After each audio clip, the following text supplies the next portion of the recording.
السلام علیکم ویورز، میں امید کرتی ہوں کہ آپ سب بالکل خیریت سے ہوں گے۔ ویورز، ہماری زندگی میں کچھ نہ کچھ ڈر موجود ہوتے ہیں جن کا سامنا ویسے تو ہم کرنا چاہتے ہیں، لیکن جب ہم ان کا سامنا کرنے کی کوشش کرتے ہیں تو ہماری راہ میں کچھ رکاوٹیں آ جایا کرتی ہیں۔ یہ مسئلہ کافی کامن ہے، جس وجہ سے ہم نے آج کی ڈسکشن کا جو ٹاپک چنا ہے وہ یہی ہے کہ ہم اپنے ڈر کا سامنا صحیح انداز میں کرنا کس طرح سیکھ سکتے ہیں۔ آگے بڑھنے سے پہلے یہ جان لیجیے کہ فیئر ہوتا کیا ہے اور ڈر ہم کسے کہتے ہیں۔ بیسکلی فیئر ہے جو وہ ہمارا ایک نیچرل ایموشن ہے جو ہمارے لیے بڑا ضروری ہے۔ ضروری اس لیے ہے کہ یہ ایموشن ہمیں وارن کرتا ہے۔ اگر میں ڈر رہی ہوں یا آپ ڈر رہے ہیں تو اس کا مطلب ہے کہ جس سچویشن میں ہم نے جانا ہے اس کے لیے ہمیں تھوڑی سی پریپریشن کی ضرورت ہے، اور اگر یہ ایموشن نہ ہو تو انسان خطرے میں ڈال سکتا ہے۔ تو پہلے تو یہ سمجھ لیجئے کہ فیئر ایک بہت ہی نیچرل سی چیز ہے جو ہمارے لیے فائدہ مند ہے۔ اچھا، اب کچھ ڈر ایسے ہوتے ہیں جن سے ڈرنا ضروری ہے، ورنہ ہم اپنے آپ کو خطرے میں ڈال سکتے ہیں۔ مثال کے طور پر اگر اب آپ مجھے یہ کہیں کہ میں شیر کے پنجرے میں ہاتھ ڈالنا چاہتا ہوں، تو میں آپ سے یہی کہوں گی کہ آپ خودارہ باز آ جائیں، کیونکہ کوئی پتہ نہیں ہے کہ آپ کا ہاتھ اندر رہ جائے اور آپ باہر۔ ایسے کام بالکل نہیں کرنے آپ نے۔ اچھا، کہنا میں یہ چاہتی ہوں کہ جس چیز میں واقعتاً ریئل ڈینجر موجود ہے اور آپ اس سے ڈر رہے ہیں، تو یہ بالکل ایک فطری سا عمل ہے اور اس میں پریشان ہونے والی کوئی بات نہیں ہے۔ لیکن ہاں، کچھ ڈر اتنے خطرناک نہیں ہوتے اور ہم نے کچھ چیزوں کو اپنے لیے خود ہی اتنا ڈراؤنا بنا لیا ہوتا ہے، حالانکہ وہ حقیقتاً نہیں ہوتی۔ تو ہم اس طرح کے فیئرز کو اوورکم کرنے کی ابھی بات کرنے جا رہے ہیں۔ اچھا، جو ایسے فیئرز ہوتے ہیں ان کا سامنا نہ کرنے سے ہماری زندگی بہت حد تک متاثر بھی ہو رہی ہوتی ہے۔ جس طرح مثال کے طور پر لوگوں سے بات کرنے کا ڈر۔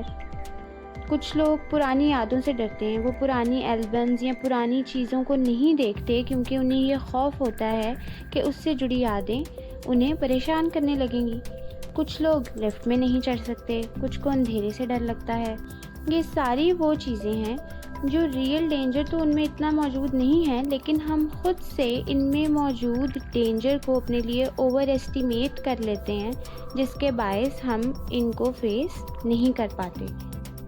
ہم فیس تو نہیں کر پا رہے، لیکن ان کو فیس کرنا بہت ضروری ہے، کیونکہ کبھی کبھی یہ جو ہمارے چھوٹے چھوٹے ڈر ہیں یہ ہمارے لیے امبیرسمنٹ کا باعث بھی بن جاتے ہیں، اس لیے ان سے نمٹنا ضروری ہے۔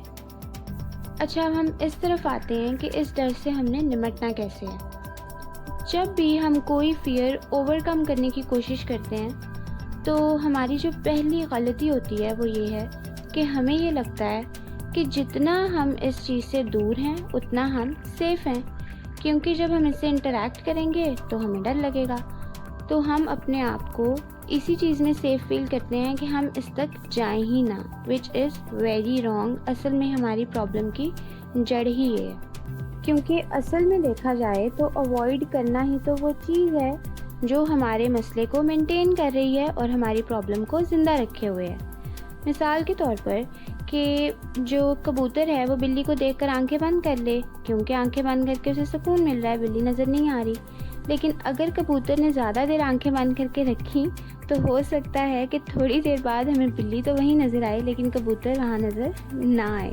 اس لیے یہ کام کرنا انتہائی غلط ہے۔ دیکھیں، اب دو چیزیں ہیں، ایک ہے اوائیڈنس، یعنی کہ مسئلہ تو ہے لیکن آپ اسے دیکھنا نہیں چاہتے، آپ اپنی آنکھیں بند کر لیتے ہیں۔ اور جو اگلی چیز ہے وہ ہے ایکسپوئر، یعنی مسئلہ ہے لیکن ہم نے اسے فیس کرنے کے لیے ایک ایسی حکمت عملی بنانی ہے جو اس ڈر کو کنکوئر کرنے میں، جو اس ڈر کو فیس کرنے میں ہماری مدد کر سکے۔ اوائیڈنس اور ایکسپوئر دشمن ہے، بالکل نہیں بنتی۔ جہاں اوائیڈنس ہوتی ہے وہاں ایکسپوئر نہیں ہوتا، اور جہاں ایکسپوئر ہوتا ہے وہاں اوائیڈنس نہیں ہوتی۔ اچھا جی، اب ہمارا گول یہ ہے کہ ہم نے ایکسپوئر کی طرف آنا ہے، یعنی کہ اگر ہم واقعتاً چاہتے ہیں کہ ہم اپنے ڈر کو اوورکم کریں تو ہم نے شارٹ ٹرم نہیں لانگ ٹرم سولوشن دیکھنا ہے جو کہ ایکسپوئر ہے۔ اور اس کا طریقہ کار یہ ہے کہ جو کام کرنے سے ہمیں ڈر لگتا ہے اس کو ہم سٹیپس میں ڈیوائڈ کریں گے، اور سب سے پہلے ہم آسان والا سٹیپ اپنے لیے چوز کریں گے۔ مثال کے طور پر اگر آپ کو لفٹ میں بیٹھنے سے ڈر لگتا ہے تو ایکسپوئر کا ہرگز یہ مطلب نہیں ہے کہ آپ نے پہلی دفعہ میں لفٹ میں بیٹھنا ہے اور چوتھی منزل تک جانا ہے۔ آپ اتنا چھوٹا سٹیپ بھی اٹھا سکتے ہیں کہ آپ لفٹ میں جائیں، ایک قدم رکھیں، لیکن اس کے چلنے سے پہلے آپ نکل آئیں۔ اب ایسا کرنے میں اپنے آپ کو چوٹ نہیں لگوانی، دھیان سے کرنا ہے۔ اس کے بعد آپ یہاں پہ کیا کر رہے ہیں؟ You are exposing yourself to the lift, لیکن ابھی آپ پہ اتنا ہمت حوصلہ نہیں ہے کہ آپ ایک دم سے چوتھی منزل تک اس میں اسٹے کر سکیں، تو کوئی بات نہیں، آپ اس پہلے سٹیپ کو بار بار ریپیٹ کریں۔ جب آپ اس پہ کمفرٹیبل ہو جائیں تو پھر آپ لفٹ میں بیٹھیں، مطلب لفٹ میں آپ کھڑے ہوں اور پہلی منزل تک جائیں، پہلی منزل پہ اتر جائیں، ٹھیک ہے؟ یہ سٹیپ ریپیٹ کریں۔ اس کے بعد آہستہ آہستہ اپنا لفٹ میں رہنے کا ڈیوریشن بڑھاتے جائیں۔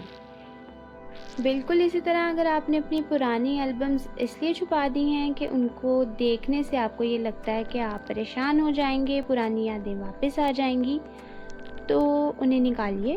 ضروری نہیں ہے کہ فوراً سے پوری دیکھنی ہے، نہ کھولیں، جھاڑ پونچھ کریں، ڈسٹنگ کریں ان کی اور رکھ دیں۔ اگلے دن پہلا صفحہ کھول لیں، اس کو ڈیٹیل میں دیکھیں، اگر اس کے اوپر کچھ لکھا ہوا ہے تو اس کو پڑھیں۔ اگر آپ پہلے صفحے پر کمفرٹیبل ہو گئے ہیں وقت کے ساتھ ساتھ تو پھر اگلے صفحے پر جائیں، اسی طرح اس سے اگلے پر، اور اسی طرح آپ اپنے فیئر کو اوور کم کر لیں گے۔ یہ 2 ایگزامپلز میں نے صرف آپ کو سمجھانے کے لیے دی ہیں، موسٹلی ایگزامپلز ہر قسم کے ڈر پہ اپلائی ہو جاتی ہیں۔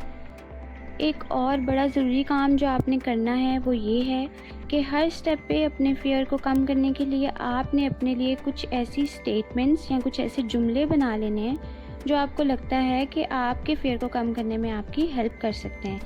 فار ایگزامپل اگر میں اپنی بات کروں تو جو میرے لیے کام کرتا ہے جملہ وہ یہ ہے کہ اوائیڈنس میرے مسئلے کو بڑھا دے گی۔ آپ کے لیے کچھ بھی ہو سکتا ہے، دیر از نو کمپلشن کہ آپ نے بھی یہی چوز کرنا ہے۔ What ever works for you is best, ٹھیک ہے؟ آپ کے لیے یہ بھی ہو سکتا ہے فار ایگزامپل کہ اگر میں اپنے فیئر کو سٹیپ بائی سٹیپ فیس نہیں کروں گا تو اپنے گول سے ہٹ جاؤں گا، یا پھر I can do it, I am bigger than my fear. کچھ بھی آپ کو جو مطلب ہٹ کرتا ہے آپ اپنے لیے وہ چوز کر لیں۔ اگر آپ کو لگتا ہے کہ آپ کے فیئرز اس سے ہٹ کر ہیں اور آپ جو ہے یہ چیزیں ان پر اپلائی نہیں کر سکتے تو نیچے کامنٹ سیکشن میں ہمیں ضرور بتائیے، ہم آپ کو گائیڈ کریں گے، اور اس کے علاوہ کوئی سوال ہو تو ضرور پوچھیے، ہمارے لیے آپ کی رائے بہت قیمتی ہے۔ میں امید کرتی ہوں کہ ویڈیو آپ کو اچھی لگی ہوگی۔ اگر آپ نے ہمارا چینل ابھی تک سبسکرائب نہیں کیا تو سبسکرائب کیجئے، ہماری ویڈیوز کو اپنے دوستوں کے ساتھ شیئر کیجئے، کیونکہ ہو سکتا ہے کہ آپ کے یا ہمارے توسط سے کسی کو کوئی اچھی بات یاد رہ جائے۔ اپنا بہت سا خیال رکھیے گا۔ اللہ حافظ۔